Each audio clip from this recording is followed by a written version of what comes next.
I've been doing kendo for about 30 years. I started in Australia while I was studying, and it was a very unique martial art.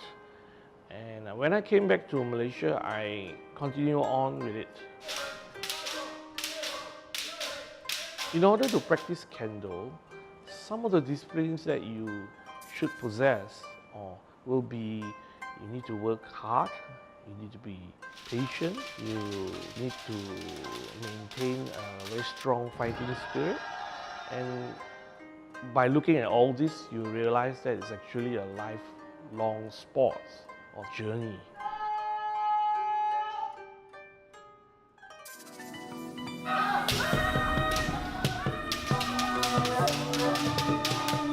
One of the things that attracted me to kendo is the armor. It is a direct replica from the old armor to the now kendo modern armor. So you get to put yourself in a state where you are just like a samurai. Just like a samurai, it's a very serious business in those days. And one of their most unique traits that they may have is the spirit of not giving up. Currently, I'm holding the rank of a 6th Dan.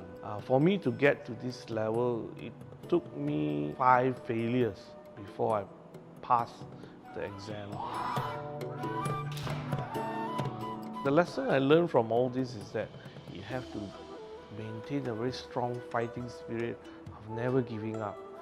When you fail, you pick yourself up, re-examine yourself, what went wrong, then rectify it, and then try again.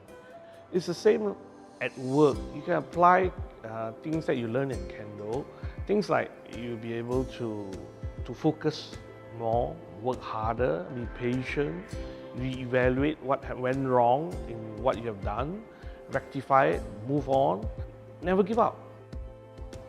As a teacher, not only do I want to share kendo with my juniors, I need to lead and I need to jump into their shoes and walk around it, emphasize what they are thinking.